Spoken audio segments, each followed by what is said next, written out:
우리가 성경을 묵상하다 보면 때때로 좀 궁금한 부분들이 있습니다. 대표적인 것이 몇 가지가 있는데, 가늠한 여인이 잡혀왔을 때 사람들이 그 여인을 예수님 앞에 세우죠. 그래서 예수님이 어떻게 하시나 이렇게 두고 보고 있는데, 예수님께서는 아무 말씀하지 않으시고 땅바닥에 글을 쓰셨다고 합니다. 그리고 나서 죄 없는 자가 먼저 돌로 치라라고 하니까 다 돌아갔다라는 그런 성경 이야기를 우리가 알고 있습니다. 사람들은 궁금해합니다. 과연 예수님은 땅에 뭐라고 쓰셨을까? 그래서 뭐 이런 이야기 저런 이야기들을 하죠. 그러나 우리가 다 알 수는 없습니다. 왜냐하면 성경이 말하지 않는 것이죠. 제가 왜 이런 말씀을 드리냐면, 오늘 이 요한복음 1장의 말씀도 우리에게 동일한 궁금증을 주기 때문입니다. 지금 나다나엘, 예수님한테 시큰둥했던 나다나엘, 그런데 예수님의 그 한마디 말씀을 듣고 그의 태도는 180도 달라지는 거예요. 네가 무화과 나무 아래에 있을 때 내가 너를 보았다, 이 말씀을 듣자마자 나다나엘은 확 변화하고 맙니다. 그래서 궁금한 겁니다. 과연 나다나엘이 그 무화과 나무 아래에서 무엇을 하고 있었을까? 무엇을 하고 있었길래 그가 그렇게 변할까?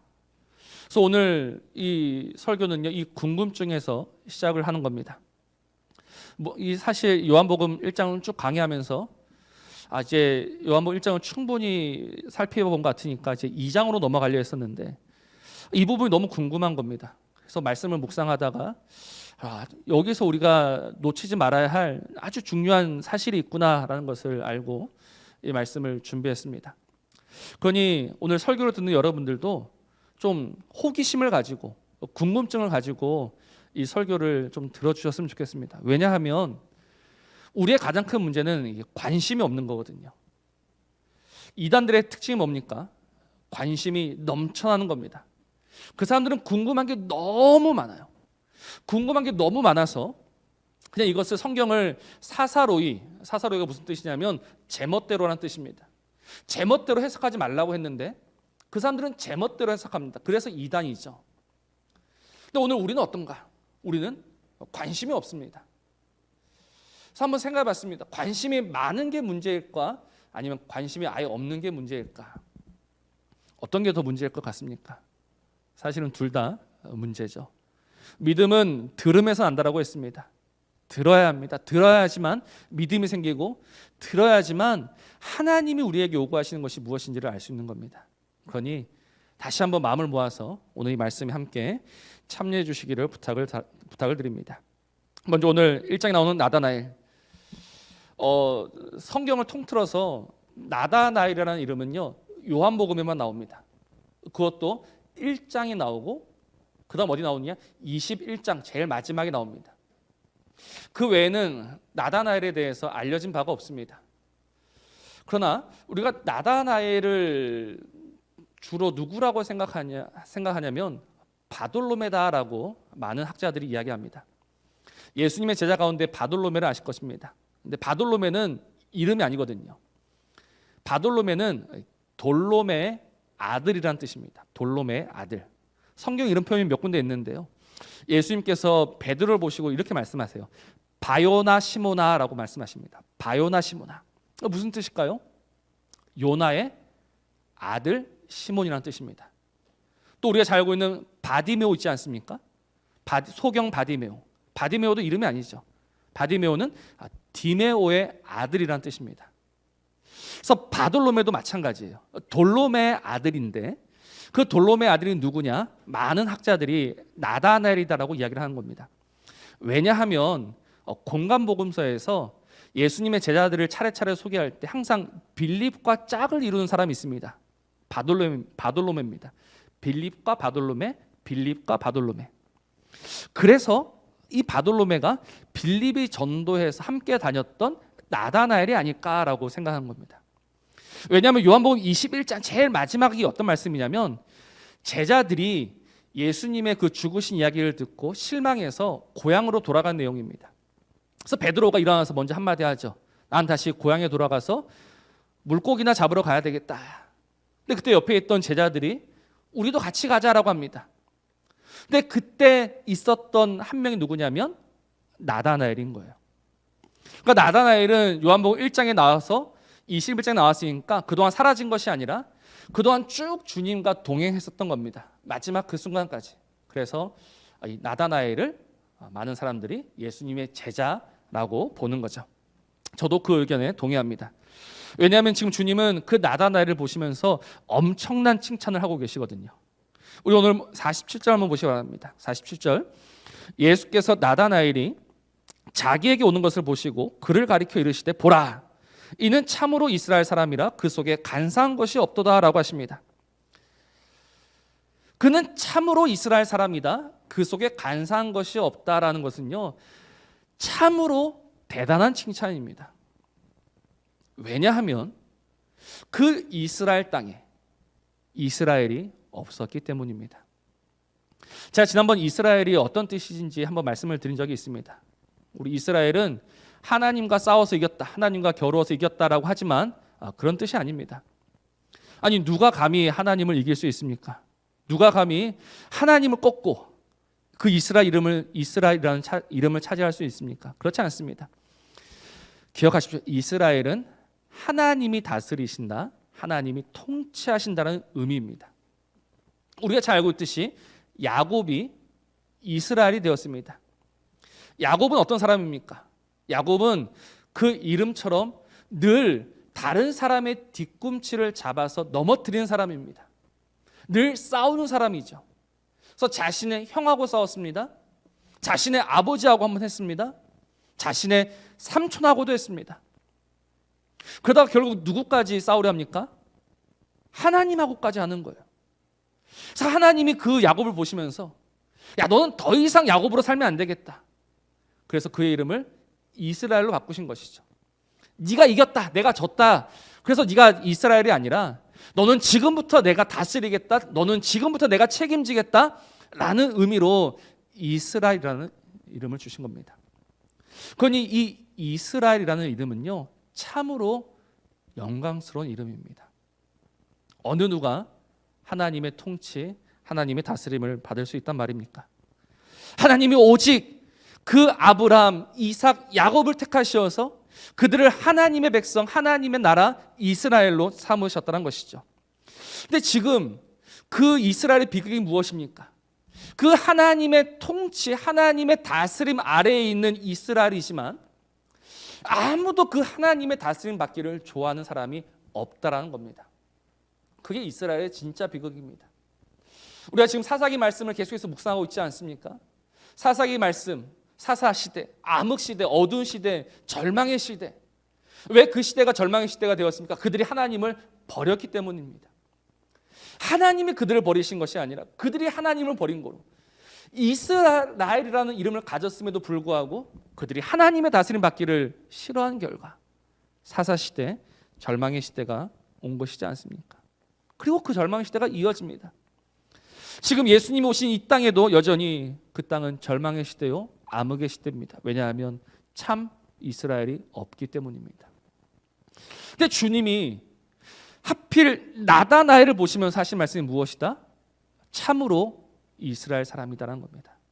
이 의미는 이 나다나엘이야말로 하나님의 통치를 즐거워하며 하나님의 다스림 받기를 사모하는 사람이다라는 것이죠.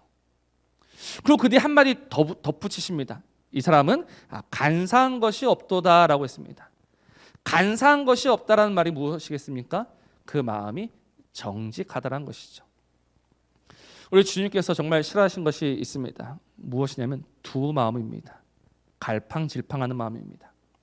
그래서 요한계시록에서 라오디게아 교회를 보시면서 그 교회는 칭찬은 받지 못하고 책망만 들었습니다. 왜 책망만 들었느냐? 그 교회는 두 마음을 가졌기 때문입니다. 그래서 네가 뜨겁든지 차갑든지 해라. 아니면 내가 너를 토해버리겠다. 토해버리겠다라는 것은 내가 너를 정말 역겨워한다라는 겁니다. 그러나 오늘 나다나엘은 어떻습니까? 이 마음 저 마음이 아닙니다. 오직 한 마음으로 전심으로 하나님의 다스림과 하나님의 통치받기를 바라는 사람, 그가 나다나엘이라는 것이죠. 그래서 나다나엘이 주님을 보자마자 이 칭찬을 들었는데 좀 의아합니다. 왜냐하면 나다나엘은 주님을 만나기 전 주님을 평가절하했었기 때문이죠.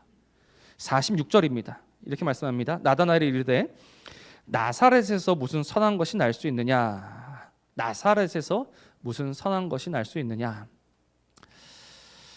많은 학자들이 나사렛 하면 그 당시 한 100여 명 정도 살고 있었던 작은 마을이다라고 합니다.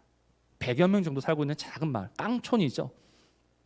근데 그 깡촌 바로 옆에 가나라는 동네가 있는데 그 가나는 나사렛보다는 조금 큽니다. 근데 그 가나에서 살고 있던 사람이 누구냐? 나다나엘입니다. 그거니 뻔히 아는 겁니다. 뻔히 다 알고 있는 겁니다. 그 100여 명 남짓 되는 그 마을 속속들이 알고 있는데 내가 알고 있는데 거의 별거 없다라는 겁니다. 또 분명 빌립과 나다나엘은 율법을 연구한 자들이었습니다. 그러면 하나님의 말씀에는 예수님이 어디에서 태어나신다라는 것이 있습니까? 없습니까? 있죠. 어디에 있습니까? 미가서 말씀에 있습니다. 동방 박사들이 찾아왔을 때 헤롯 대왕이 시켰습니다. 빨리 찾아라. 어디냐? 그때 베들레헴이 분명히 있지 않습니까? 베들레헴 에브라다야 너는 유다 고을 중에 작을지라도 너 이 다스릴 자가 너에게서 나올 것이다. 그러니 나다나엘, 하나님의 말씀을 알고 있는 나다나엘 입장에서는 그 나사렛에서는 그 어떤 선한 것도 나올 수가 없는 겁니다. 그러나 빌립이 그냥 와서 보라고 하니까 어쩔 수 없이 왔는데 대뜸 주님이 하시는 말씀이 너는 참으로 이스라엘 사람이고 간사한 것이 없다라는 정말 극찬을 그에게 하고 계시는 거예요. 그러니까 나다나엘이 좀 의아합니다. 그래서 나다나엘이 한마디 하죠. 저를 아십니까? 저를 보신 적이 있습니까? 라고 오늘 묻고 있습니다. 그때 주님이 뭐라고 하십니까? 48절 우리 같이 한번 읽어봅시다. 48절 말씀입니다. 시작. 나다나엘이 이르되 어떻게 나를 아시나이까? 예수께서 대답하여 이르시되 빌립이 너를 부르기 전에 내가 무화과 나무 아래에 있을 때 보았노라. 이 말씀이 참 궁금한 겁니다. 빌립이 너를 부르기 전에 네가 무화과 나무 아래에 있을 때 내가 다 봤다라는 겁니다. 그리고 이 말씀, 이 한 절의 말씀을 듣고 나다나엘은 태도가 급변합니다. 49절 나다나엘이 대답하되 랍비여 당신은 하나님의 아들이시오 당신은 이스라엘의 임금이로소이다라는 겁니다. 그래서 정말 그 나다나엘이 무화과 나무 아래에서 무엇을 하고 있었길래 또 주님은 그걸 또 어떻게 보셨길래 이런 변화가 일어나게 된 것일까? 무슨 일이 있었던 것 같습니까? 그래서 많은 사람들이 여기서 뭐 이런 이야기 저런 이야기 합니다. 뭐 가벼운 이야기로 그 당시 너무 더워서 무화과 나무 아래에서 그냥 쉬고 있었다라고 말하는 사람들도 있었고 무화과 나무 아래는 당시 율법을 연구하던 자리였었다라고 하는 사람도 있었고 누구는 뭐 기도하고 있었다라고 말하기도 합니다. 근데 성경은 그에 대해서 자세히 가르쳐 주지는 않아요. 그러나 우리가 오늘 이 말씀을 들여다보면 몇 가지 힌트를 알 수 있습니다. 무엇이냐면 보십시오. 48절 말씀에 분명히 주님께서 뭐라고 하시냐면 내가 봤다라고 하십니다. 내가 봤다. 그리고 그 본 결과가 무엇으로 연결됩니까? 칭찬으로 연결되는 겁니다. 그러니 47절에서 참으로 이스라엘 사람이다. 간사한 것이 없다라는 칭찬은요. 그냥 립 서비스가 아니라는 것이죠. 그냥 주님이 저 빌립의 마음을 한번 얻기 위해서 그냥 빌립 듣기에 좋으라고 하신 이야기가 아니다라는 겁니다. 그 칭찬은 주님이 보시고 하신 칭찬입니다. 주님이 빌립을 보셨습니다. 보니 알겠는 거예요. 그가 이스라엘 사람이라는 것을요. 그럼 한번 생각해 보십시오. 제가 이스라엘 사람은 뭐라 했습니까? 하나님의 다스림 받기를 즐거워하는 사람. 하나님의 통치 받기를 즐거워하는 사람이라고 했습니다. 그러니 나다나엘이 무화과 나무 아래에서 무엇을 하고 있었을까? 답이 나옵니다. 무엇이 나오겠습니까? 그가 하나님의 다스림, 하나님의 통치를 구하고 있었다는 것이죠. 왜냐하면 그 당시는 로마 시대였기 때문입니다. 로마 식민지 시대입니다. 식민지 시대라는 것은요, 사실 겉으로 보기에는 하나님의 영광이 땅에 떨어진 시대죠. 하나님이 정말 왕이시라면, 하나님이 정말 이 땅의 주인이시라면 어떻게 저 감히 로마가 우리를 이렇게 침범할 수 있습니까? 그래서 로마 식민지 시대라는 것은요, 하나님의 영광이 가려진 시대입니다. 그러니 참 이스라엘 사람들은 속이 타는 겁니다. 하나님 가만히 계시면 안 됩니다. 하나님이 우리의 왕이시고 하나님 우리의 통치자이신데 하나님 우리를 다스려 주옵소서. 아마 나다나엘은 무화과 나무 아래에서 전심으로 이것을 구하고 또 구했을 겁니다. 그러니 그 기도를 들으신 분이 누구십니까? 주님이시죠. 주님이 그 기도를 들으시고 말씀하시는 거예요. 그래, 내가 너의 기도를 들었고 내가 너의 기도를 보았. 그러니 너는 정말로 이스라엘 사람이다라고 오늘 말씀하시는 것이지 않겠습니까? 그가 무화과 나무 아래서 다른 것을 한 것이 아니라 하나님의 통치를 구했을 때 우리 주님은 그를 보시고 네가 참으로 이스라엘 사람이다라고 오늘 인정해 주시고 말씀해 주신다는 것이죠. 사랑하는 성도 여러분, 오늘 이 말씀 우리에게 주는 교훈이 무엇이겠습니까? 오늘 이 말씀 우리에게 주는 메시지가 무엇일까요? 우리는 누굽니까? 우리는 교회입니다. 우리가 교회라는 의미가 무엇이겠습니까? 교회의 머리 대신 예수 그리스도. 우리가 오늘 구하고 바라야 하는 것이 무엇이느냐? 바로 그 주님의 다스림, 그 주님의 통치입니다. 주님이 우리를 좀 다스려 주십시오. 주님이 내 삶 속에 찾아와서 정말 왕이 되어 주십시오. 하나님, 이 땅이 점점 어두워져 가고 있는데, 그래서 주님의 영광이 점점 희미해져 가는 이 땅 가운데 주님이 오셔 그 영광을 나타내 보여주십시오라고 오늘 우리가 마땅히 기도하고 구해야 하는 것이지 않겠습니까? 주님 우리에게 기도를 가르쳐 주셨습니다. 주님 우리에게 어떤 기도를 가르쳐 주셨습니까? 하늘에 계신 우리 아버지여, 아버지 이름이 거룩히 여김을 받으시오며 아버지의 나라가 이 땅 가운데, 아버지의 나라, 하나님의 다스림, 하나님의 통치. 그래서 오늘 말씀에서 제일 중요한 게 무엇이냐면 사실 50절 말씀입니다. 50절 51절인데 예수께서 대답하여 이르시되 내가 너를 무화과 나무 아래에서 보았다므로 믿느냐? 이보다 더 큰 일을 보리라. 이보다 더 큰 일이 무엇이냐? 51절의 그 이야기입니다. 진실로 진실로 너에게 이르노니 하늘이 열리고 하나님의 사자들이 인자 위에 오르락 내리락 하는 것을 보리라. 지금 주님께서 내가 너를 무화과 나무 아래에서 보았다므로 믿느냐? 앞으로 이것보다 더 큰 일을 보게 된다. 더 큰 일이 무엇이냐? 하늘이 열리고 하나님의 사자들이 인자 위에 오르락 내리락 하는 것을 본다. 이것이 무엇이냐면 우리가 창세기 28장을 조금 알아야 합니다. 야곱이 자신의 형을 피해서 삼촌 라반의 집에 도망칩니다. 근데 걸어가다가 해가 져서 그냥 그 자리에 누워서 잡니다. 돌베개 하나 베고 잠이 들죠. 근데 꿈에서 무엇을 봅니까? 하늘과 땅을 잇는 사닥다리가 있습니다. 그리고 거기 천사들이 오르락 내리락 하는 것을 보는 거예요. 그리고 나서 이제 야곱이 꿈에 깨서 한 말이 무엇이냐? 아, 내가 감히 여기가 하나님의 집인 줄도 모르고 내가 여기 있었습니다라고 고백하는 겁니다. 그래서 그 땅 이름을 무엇이라 하느냐? 벳엘이랍니다. 벳엘. 벳은 집이고 엘은 하나님입니다. 그래서 벨은 하나님의 집이었습니다. 하나님, 여기가 바로 하나님의 집이었군요. 그렇게 기도하는 야곱에게 하나님께서 응답하십니다. 내가 너로 하여금 반드시 큰 나라, 큰 민족을 이루어 이스라엘을 세우겠다. 근데 보십시오. 하나님은 야곱에게 그 약속을 주셨습니다. 그리고 그 약속 그대로 이스라엘을 세우셨습니다. 그러나 그 이스라엘은 더 이상 이스라엘이 아닙니다. 그 이스라엘이 더 이상 이스라엘이 아닌 이유, 우리가 이미 요한복음 1장에서 수없이 봤습니다. 그 왕이 자기 땅에 오매 아무도 영접하지 않았다. 그 왕이 우리 가운데 계시지만 그 왕이 서 계신지도 몰랐다. 그들은 이스라엘이라는 이름은 가졌지만 아무도 이스라엘로 살지 않았다는 겁니다. 그래서 야곱 위에 세워진 그 하나님의 집은 다 무너졌습니다. 그러나 우리 주님께서 하고자 하시는 큰 일은 무엇인가?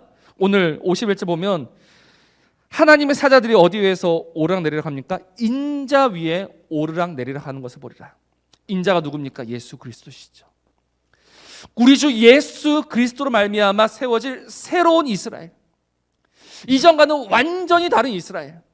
이전의 이스라엘은 어떤 이스라엘이었습니까? 혈통으로서 이스라엘이었습니다. 아브라함과 이삭, 야곱의 후손들만 이스라엘이었습니다. 요한복음 1장 13절을 보십시오. 뭐라고 합니까? 요한복음 1장 13절 말씀 보면 이렇게 말씀하고 있죠. 이는 혈통으로나 육정으로나 사람의 뜻으로 나지 아니하고 오직 하나님께로부터 난 자들이니라. 오직 하나님께로부터 난 자들, 주님이 그들을 부르시고 주님이 그들을 제자 삼으시고 그들을 백성 삼으셔서 그들을 통해 참 이스라엘을 세워내고야 말겠다는 겁니다. 이게 앞으로 우리 주님께서 이루실 큰 일이라는 것이죠. 그 일은 이루어졌습니까? 이루어지지 않았습니까? 앞으로 이보다 더 큰 일을 보리라 하셨는데 이것은 먼 미래에 이루어질 일입니까? 아니면 이미 이루어진 일입니까? 이미 이루어진 일입니다. 이미 이루어진 증거가 무엇입니까? 저와 여러분이란 것입니다. 오늘 우리가 하나님의 백성, 하나님의 집, 하나님의 교회로서 살아갈 수 있다는 것, 하나님이 약속하신 그 일을 이루셨기 때문에 가능한 것입니다. 내가 오늘부터 교회로 살아야지가 아니라 하나님이 우리를 그 영원하신 뜻 가운데 우리를 부르셔서 그렇게 하나님의 백성으로 하나님의 교회로 살아가게 하신다는 겁니다. 그런데 우리 안에는 무슨 소원이 있어야 합니까? 오늘 우리 안에는 어떤 간절함이 있어야 합니까? 하나님의 통치를 향한, 하나님의 다스림을 향한, 하나님의 주권을 향한 열망과 소원이 오늘 우리 안에 있어야 한다는 겁니다. 이것이 없으면 가짜 이스라엘, 가짜 교회다라는 겁니다. 참으로 두려운 말씀입니다. 왜냐하면 오늘 우리가 주님께 바라는 것이 무엇이냐? 우리는 주님의 통치, 주님의 그 간섭, 주님의 영광 이런 거 바라지 않습니다.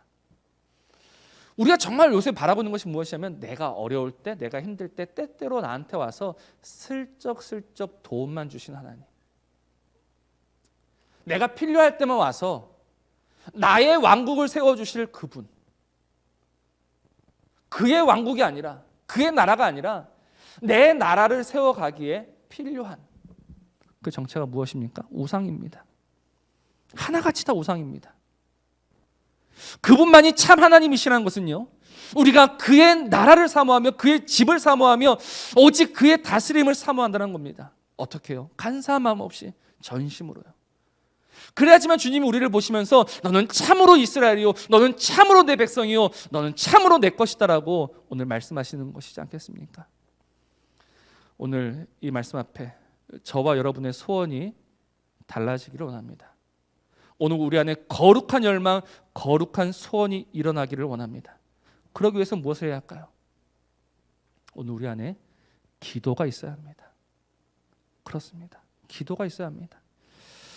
나다나엘이 무화과 나무 아래에서 간절히 하나님의 다스림과 하나님의 통치를 구하는 그 기도가 있었다는 겁니다. 오늘 우리에게는 이 기도가 꼭 있어야 합니다. 그러니 기억하십시오. 내가 오늘 무엇을 구해야 할까? 내가 오늘 무엇을 하나님께 아뢰어야 할까? 나에게 여전히 많은 문제들이 있습니다. 나에게 여전히 많은 아픔들이 있습니다. 그러나 그때마다 주님께서 하신 말씀이 무엇이냐면 내가 너의 문제를 알고 있고 내가 너의 아픔을 알고 있다. 그러니 먼저 그의 나라와 그의 의를 구하라.